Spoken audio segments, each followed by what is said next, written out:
Not going to dilly-dally, I'm going to get straight on with it and introduce our next speaker, Mr. Hans Schumann. Thank you.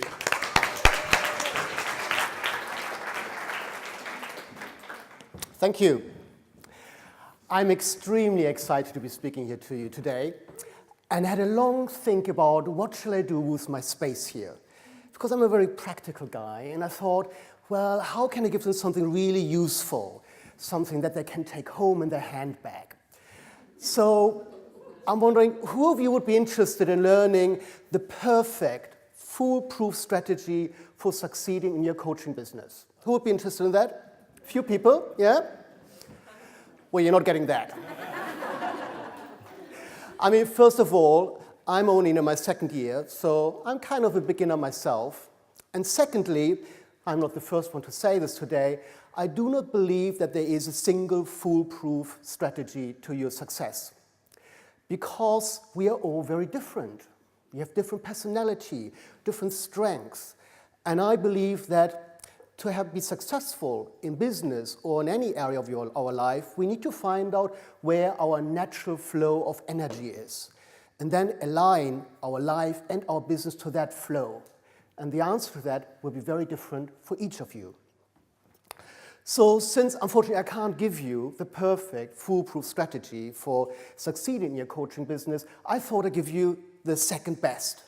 So I'm going to give you the perfect, foolproof strategy for failing in your coaching business. Yeah. And I'm not joking. I mean, the title kind of gives us away. That's what I'm going to talk about. And at the end of the session, you will also understand why I believe it's actually really useful that we know how to fail in our coaching business. But before I do this, let me check in what the vibe is in the room, because we've been sitting here for a very long time. Who of you has already heard something really inspiring, something interesting? Everybody, fantastic, me too. And who of you now maybe feels a little bit tired? A little bit tired, difficult to concentrate? Yeah, quite a few. Maybe already thinking about what are you going to do after the German leaves the stage? Yeah? Okay. And that's all natural. I mean, we are all human beings. And at the same time, we are all coaches. And what that means is, as coaches, we can manage our states, can't we? Some of you are probably thinking, managing states, when did we do this? Was it foundation? Was it presents? I can't remember that. Well, Animas, as far as I know, doesn't quite cover it in the way I'm going to talk about it now. But let's just imagine you're about to see a client and you want to be in a peak state, like 100% awake and concentrated. But you're actually really tired and exhausted. Anybody been in that situation? Yeah, quite a few. I mean, it happens to me all the time. So what do? Because you want to be in a peak state, and your client also has a reasonable expectation for you to be there, fully present for them, in particular if they pay for your services. Who of you has a little tool or ritual that helps them getting back in peak state before they see a client? Few? And who of you uses meditation as that tool? Yeah, okay, probably most of you. Meditation is really a great tool for that, and I use it too. And today I would like to offer you another one, which is a little bit more energetic, and do that with you. Would that be useful to have another tool? Yeah, cool. But here's the deal. I'm going to demonstrate it, but you have to do it with me. And the reason I say that, because first of all, you need to experience it to really test how it works. And secondly, it is a bit silly. And it will probably make you cringe. I'm actually pretty sure that it will make most of you cringe. But you're all playful, aren't you? You're going to play with me? Are you, yeah? So, okay, if I can ask you to get up.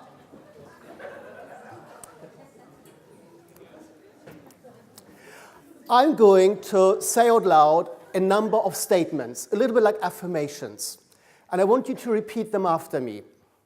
And as I make these statements, as I say these statements, I make certain gestures with my hand. And I would like you to copy them as well. And I can't believe I'm doing this because this is so not Animas. And actually, it's so not me. Maybe I will never get invited again. But here we go. So, I'm leading, and you just repeat everything after me. Ready to go? Ready to play? Come. I am a master coach. I coach people to be the best they can be. I'm focused. I ask powerful questions that go to the core of the issue. I am a master coach. Wow, I didn't. Well, I told you it would make you cringe. Let's do it one more time. And I put it on here, the text. Let's more time. And really put a lot of energy into the movements. I am a master coach. I coach people to be the best they can be. I have focus. I ask powerful questions that go to the core of the issue. I am a master coach. And the last time, I am a master coach. I coach people to be the best they can be. I have focus. I ask powerful questions that go to the core of the issue. I am a master coach. Now, just sense what's going on in your body. Can you feel how the blood is circulating a little bit more? Who feels a little bit more energized, a little bit more awake? Thank you, you can sit down. So, this is not about me really thinking I'm a master coach or I will become a master coach just by telling myself that I am one. I wish it was that easy. It is really about finding something that helps us to manage our states. And you may have another tool or another preference, but whatever we do, it is our responsibility that we turn up in the most resourceful state when we meet our clients. And this is just one of many ways which we can do it. So hopefully you're all awake now. So who is this madman who makes you make these silly things? I'm Hans Schumann. I qualified with Animas 2 years ago, and I coach under the Masterful Living brand. Masterful Living means for me, first of all, understanding that we are the masters of our life, having a master plan for our life, and becoming more effective at managing our emotions and behaviors. Strictly speaking, I'm a general coach, although for marketing purposes, I specialize on career coaching. It's just an easy way that works for me. Most people who come to me are interested in career coaching. I'm about to publish a book on career coaching. It's a self-coaching book, Falling in Love with Your Job, for people who either want to re-engage with a current career or find a new one that inspires them more. And if you are interested in career coaching, there are lots of tools and exercises in there that you may find useful too. The fact that I'm standing here today is an absolute miracle to me, because just like Sarah, I used to be very ill. 2 years ago, I was ill for 5 years ago, I was ill for 2 years and housebound with inflammatory bowel disease, and I never thought I would have a normal life again. And as I came out of this, coaching actually helped me rebuilding my life from the ashes. And it's just amazing, like Sarah says, you never really know. You never know, things can change very quickly. But I don't want to talk too much about this today. If you really want to know the story, it's on my website. I want to talk about something far more important, and this is helping you find a strategy for failing in your coaching business. Well, why did I come up with this topic? Well, this is actually a little game that I learned from Rich Litvin. For those people who don't know him, he's the co-author of the book, The Prosperous Coach, absolutely amazing book. And I went to one of his intensive workshops in LA, and he plays this game with his clients. The idea of that game is, let's imagine you have a client who has a goal, and for example, a woman wants to find a boyfriend. And you ask all the coaching questions to help develop a strategy for finding a boyfriend, but you're not getting anywhere. You ask the normal questions like, what could you do? And she says, I don't know.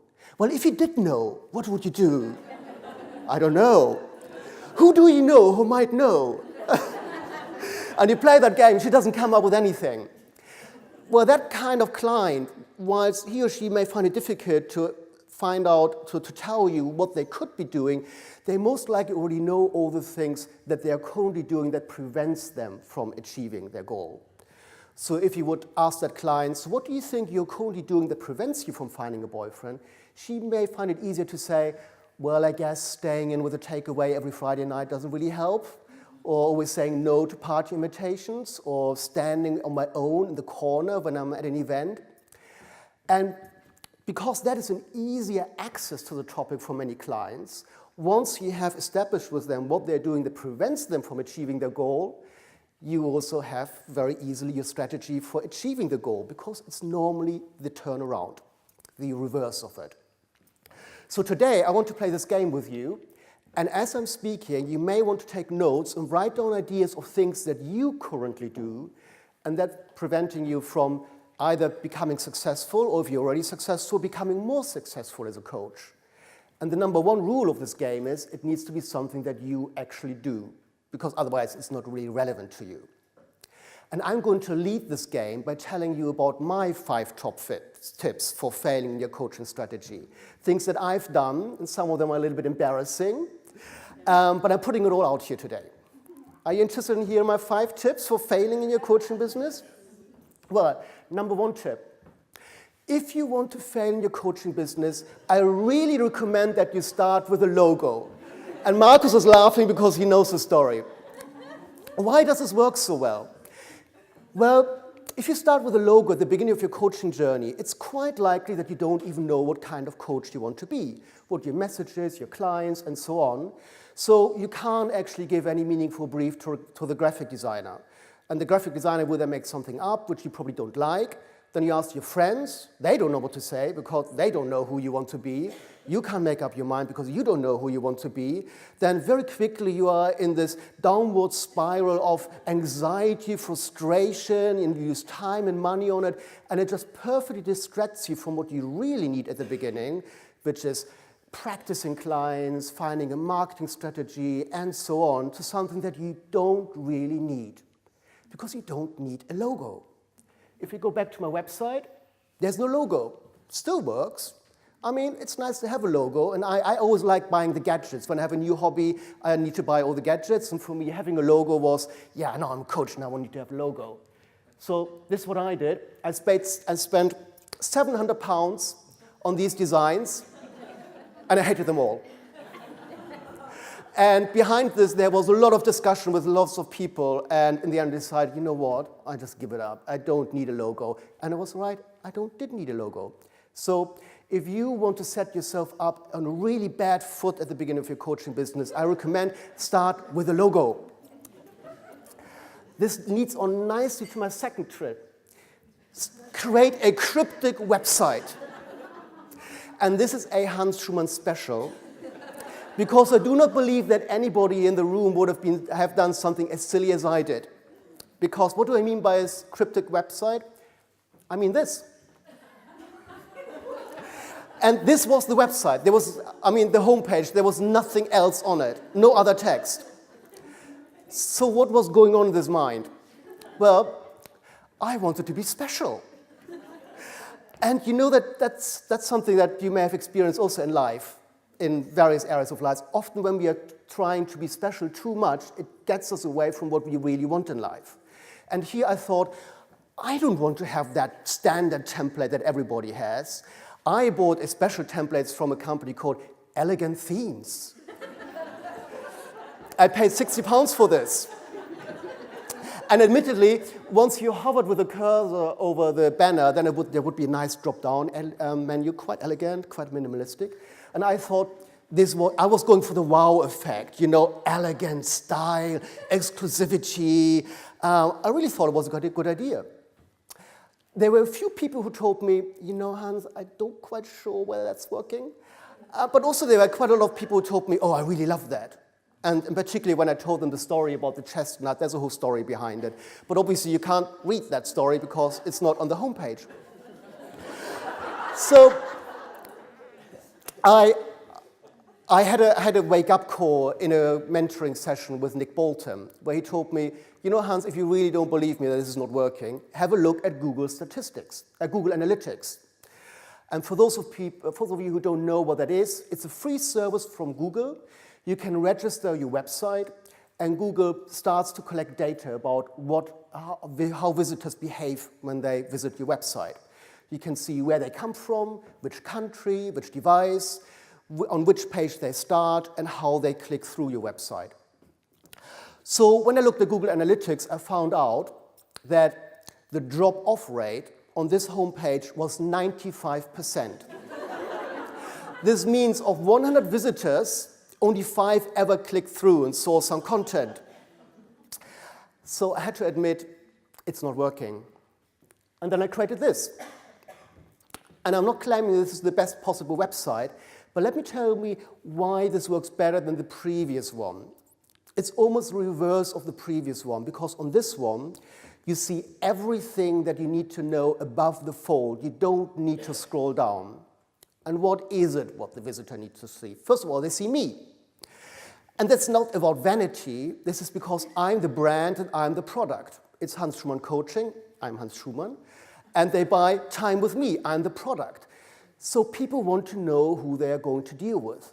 And this is not about seeing a nice face. It's about seeing something in the face that they can connect to, whether it's humor, wisdom, compassion, maturity, whatever it is. It also tells people that it's about coaching. That's helpful. And it has the parts in green with a tick. These are my sales promises. That probably makes some of you cringe, sales promises. But as Nick Bolton said, I really love this quote, coaching is not a business. Coaching is a skill. If we want to make it a business, we need to sell and we need to market.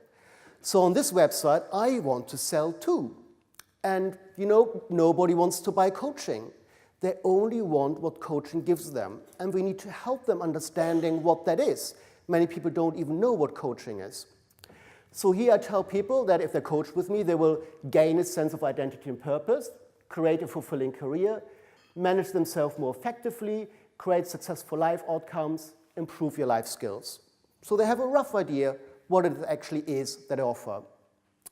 And finally, there is a very clear call to action. It's clear what I want visitors to do. I want them to download my free ebook. And the reason I want them to download my free ebook is because I want to have their email address. And that is how you build a mailing list. And you will see there are lots of websites. People offer something of value for free, and in return, people have to register the email address. And that's important because many visitors won't actually immediately interact with you. They may just have a look at it and go away. And if you don't capture the email address, they may be lost. Having a mailing list enables you to continue to talk to them, send them relevant information in a newsletter, or offer them your services. So this now works much better, but if you want to fail in your coaching business, make a cryptic like this. Tip number 3, and some speakers already mentioned that, it's really useful to choose a marketing strategy you really hate. That works so well because you will pretty much resent your business. Who of you hates going to open networking events, talking to strangers, handing out business cards? Yeah, me too. Well, just imagine that you force yourself to do it. Yes, you can get better at it over time, but if it's not your natural flow of energy, then you will probably never be that good at it. What then happens is your confidence will fall because you see that it's not really working. You don't get clients. Your business isn't as successful as you would like it to be. You get frustrated, and you may even give up on your coaching business. I really believe that there is a marketing strategy that is right for everybody. And I found my personal flow through the Wealth Dynamic Psychometric Test, and I now do that with my clients as well. It's on my website if you want to find it. And that helped me understand that going out and doing open networking, I can do it, but it's not the best use of my energy. For me, it's better to build strong relationship with just a few people who do that for me. People who are natural networkers. Could be friends, could be clients, or affiliations like recruitment agencies, HR departments, dating agency, people who can do the talking for me. Far more effective. Also, for me personally, it's more effective to do marketing behind my computer, like writing the book or writing LinkedIn articles, connecting via email. And each of you will have your natural flow as well. And it's important to find out what that is and then design a strategy that really leverages what is natural and enjoyable for all of you. But if you want to fail, then do something like this. Force yourself into a marketing strategy that doesn't work.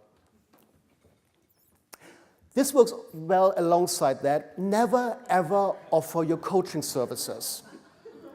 It looks like this. Have you ever been in a situation where you talk to somebody about coaching and that person said, oh yeah, I could do with coaching, and you said, nothing? Anybody been in that situation?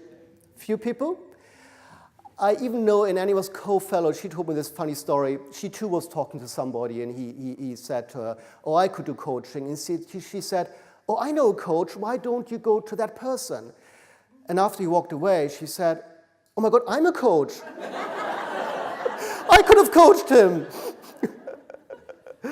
I mean, really, offering our coaching services is really important because we do actually do people a favor. And it doesn't need to be salesly pushy. It could be a simple response saying like, so what would be interesting to work on? Or would you like some help with that? Well, how about we have a call next week and we talk about this? Or would you like to give me your email address and I send you some interesting information? Anything like that. Because if we don't offer our coaching services, we won't find clients, we won't make money, our business will not be successful, we will have to give up one day, and then nobody benefits from our services. Next one, never charge what you're worth. Some people already mentioned that here today, and that looks a little bit like this.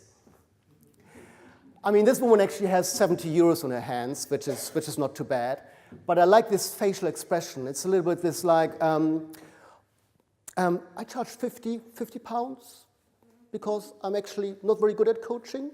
Actually, I'm a little bit rubbish. And if you don't do it for 50, then maybe we could do it for 30. I mean, obviously, when we are at the beginning of our coaching journey, we do it for free first, and we gradually increase our coaching rates. But think about it. As was mentioned before, your coaching has a value. And even just after the foundation module, you already have the skills to ask questions that people have never heard, that people have never been asked before, and that can transform their life. And often compare coaching with other services like having a massage. Having a massage in London for an hour normally costs about 60 pounds. And it doesn't actually last very long. What you can do with the simple questions just from the foundation weekend can last for life. It can really create amazing shifts. So have a think about how you want to position yourself. Because if you charge a very low rate, and ideally with this face, then people will make an assumption about the value that you have. And also, you need to make it sustainable. Because if you don't make it sustainable, then very soon you won't be able to coach at all because you have to get another job. And that would be a shame. Knowing the value that we provide and charging a fair price for it is really essential for our enjoyment in the coaching business, being able to serve more people and making it all sustainable. But if you want to fail in your coaching business, then obviously that's a very good way forward. So these are my 5 tips for failing in your coaching business. Now I'm going to give you a few minutes where you can write down your top 5 tips for failing in your coaching business. And remember, the number 1 rule is these need to be things that you currently do that prevent you from either being successful or from being more successful. And I'm going to give you, how many minutes do we have left? 5? I'm going to give you 3 minutes for that.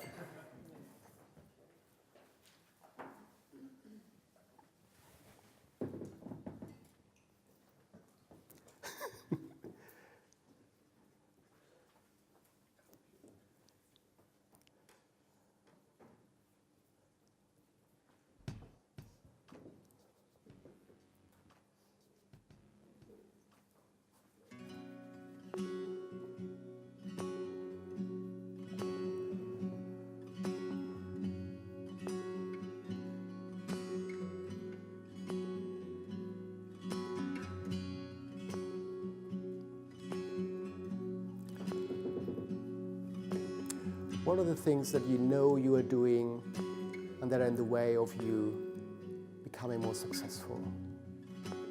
And you already know them.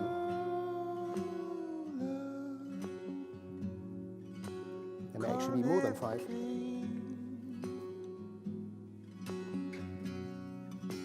Ready to fall, ready to claim. I'm ready for it all, ready for the pain.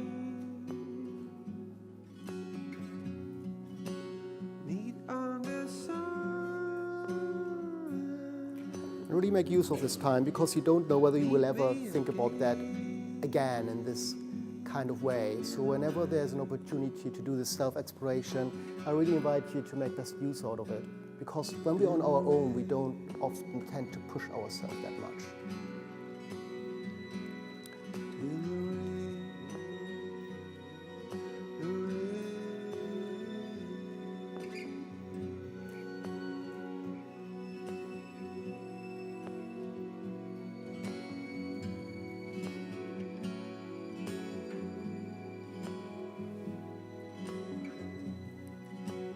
Behind the walls, love,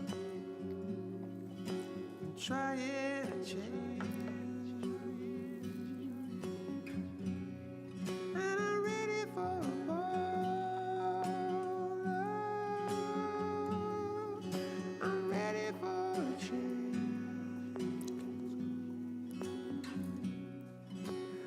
Okay, come back to the room. So if you've done the exercise, then you will have a few items that tell you what you're currently doing that is preventing you from being more successful. And that's really a great starting point, because that gives you the information of the reverse of what you do need to do to become more successful. I think this is a really fun game, and I play it sometimes with my clients. It's a really nice opening game. It's a bit humorous, it breaks it up, it makes it easier for some clients to access a particular topic. And maybe you'd like to experiment with this as well. So that's all I wanted to talk about today. I love the Animas community. Animas is very much still a backbone of my coaching business, because coaching is a really lonely, or can be a lonely business. And I love the fact that there is the lounge where I can ask questions, where I can help other people, where we can celebrate success. And also the trainers are very accessible. And I want to do my part to bring value to this community. So if you want to connect, I would love to hear from you, and I will accept all invitations. And if you have any questions, then I'm happy to help too. And that's all for today. Thank you very much for your attention, and enjoy the rest of the day.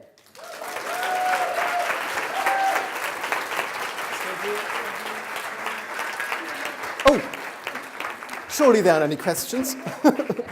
Awesome. Lovely stuff. Thank you. Could you turn me up, please, Laura? Thank you. Lovely. Great. I love the idea of looking at what we're doing badly and then doing the reverse to see what's going on. I'm curious, is anybody brave enough to shout out what they've noticed they might not be doing so well? Go for it. There's one here. Spending too much time on Facebook reading other people's posts. Say that again for us.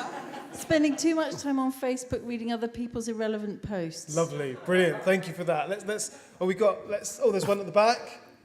So mine is holding back too much, so in honour of that, I'm getting hold of the microphone. Lovely. Holding back too much. There's another one there. I always apologise for my total self. Apologise for? My total self. Apologising for total self. There's one here. Waiting for the perfect moment. Lovely. Waiting for the perfect moment. Expect instant perfection. Instant perfection. I love it. Don't tell people what you do. Not telling people what you do. Keep 100% control of everything. Oh, yes. Of everything.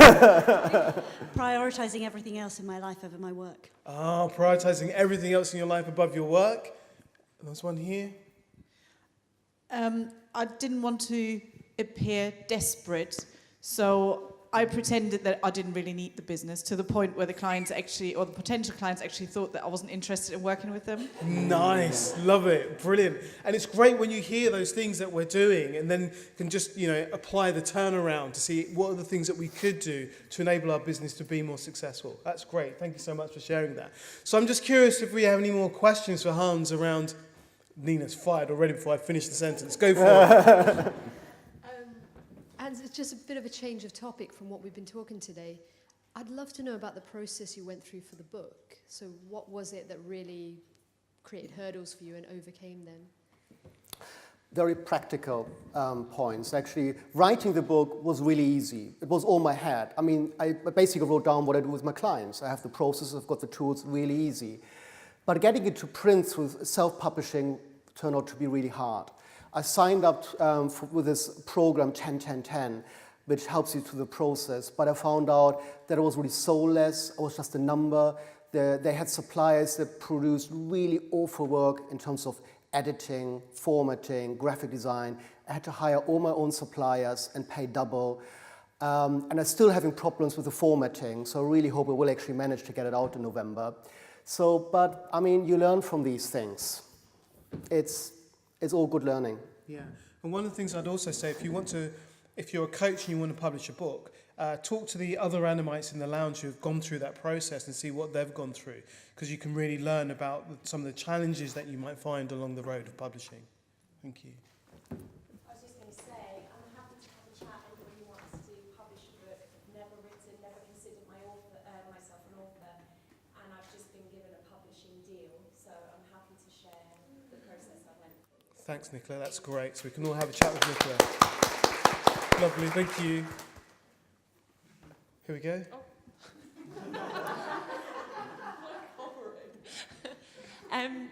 Just a quick question for Hans. Do you share your fees sort of publicly on the website and on Life Coach Directory and etc. and be upfront about your fees, or do you have a conversation with someone first and then share your fees?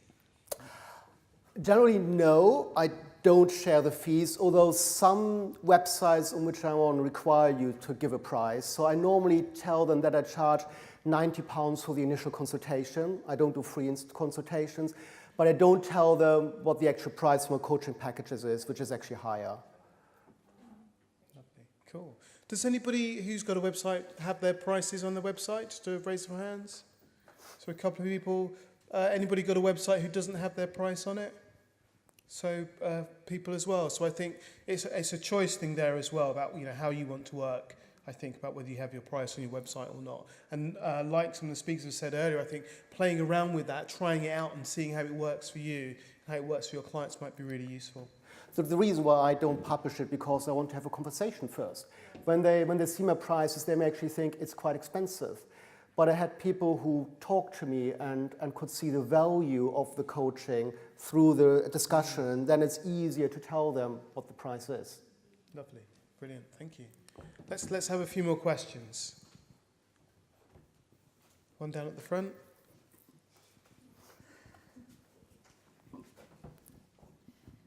Just on this thing, you're saying you're showing them the value. So how do you usually explain to your clients what kind of value they receive from your coaching? What kind of value do they receive from your coaching? How do you explain it to him? Yeah. How do you show it? Well, I mean, it normally starts by them telling me what they want. And then we explore what's in the way, what are their challenges, and they see the value at the end of the conversations by seeing what would happen if they don't do anything, and what could happen if they take steps. And at the end, I don't actually need to sell at the end, because it just flows naturally. Either they want to work with me or not, and I don't push them. So they normally see the value themselves at the end of that discussion. Lovely, thank you. Let's take one more question from Hans, or for Hans, should I say?